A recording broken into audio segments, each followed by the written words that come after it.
me and Daz again went to Taiwan. First class. I'm laying. This first time I laid down and went to sleep on a plane for 12 hours. I said, "What? Wow. Blessing, brother. God's blessing, brother." And it's all God. It's all praise to God. We did a show. We was over there for a while, and as we were there, just our bond.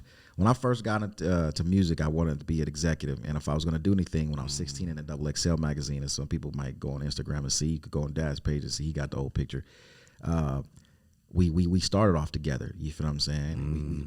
We kicked that off and saying this is what we were going to do. You feel what I'm saying? By this time, I'm 16. I'm still wild, so you still got the critical dog pound death row shit in the back of my head at the time, you know what I mean? I went through my little, growing pains up and down, and people might be familiar, you know what I mean? Me and him had, choices of words. But again, I told you, I'm a man that can admit my wrong, and I was a man who worked off emotions at the time. So I was just young and wild and stupid.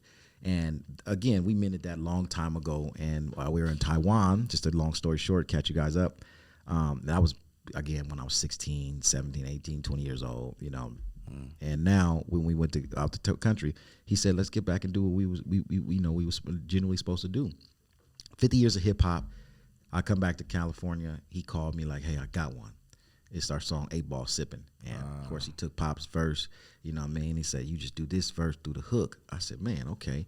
And then we just get off and going. And I said, "Man, this is what it was supposed to be when I first came out. Yes, 20 sir. years old, 21 years old." And I said, now with the maturity, you genuinely came with it, and the beat is hard. You don't even understand I'm not even going to tell you where he got the beat from. I don't know if he wants his story, but it was just genius. Yes, sir. It was just genius. Righteous. As a producer, he is, and when he did that, man, he like, "Man, let's turn this into a record album, an EP." And I said, "Man, let's do it for 50 years of hip hop, bringing together what my father started." Yes, sir. You know what I'm saying? Which was in our city. The biggest and hottest labels that had still in this game, the coldest in the game, still hands down. I don't care what you do, you get debated and everything. Coldest era. Ruthless and Death Row. Right. What other label in any other state, any city could sit here and compete with that and being in the same city, on the same side, Right. that east side Compton.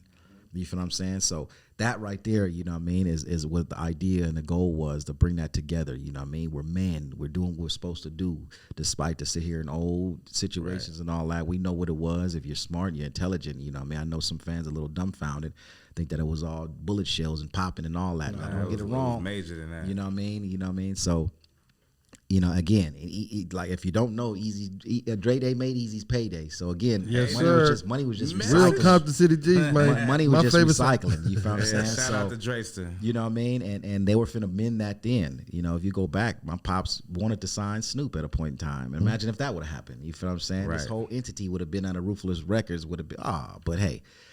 Anyway, we got together, 50 years of hip hop. What we both came from the same legacy. My pops, and this is how Daz feels. You feel what I'm saying? This is what he knows. You know what I mean? And let's put this together, man, and call it the legacy. And that's what we did, brother. So we took it back.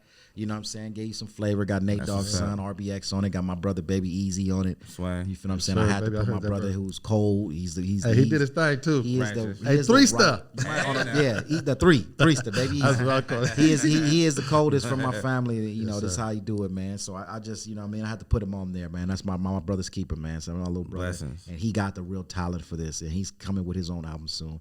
Like I said, RBX, Beefy Loke, we got, you know what I'm saying, Julio G, Kid Capri. Oh, word. Cocaine. Word. Nate Dogg's son, Najee, my little dog. You feel what I'm saying? I used to sit here. I used to play basketball, rough him up. You feel what I'm saying? Well, he's a supreme athlete on top of a supreme artist.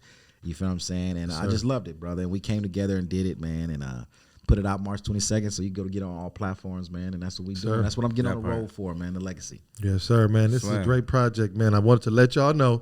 Make sure y'all following my Compton comrade, man. That legacy, man. You got to follow that because it's good. Y'all gonna love it. The production is great. He got West Coast lineage, legendary lineage, all on there. Definitely. Appreciate it. For sure. Oh, you know what I mean? brother. Yes, indeed.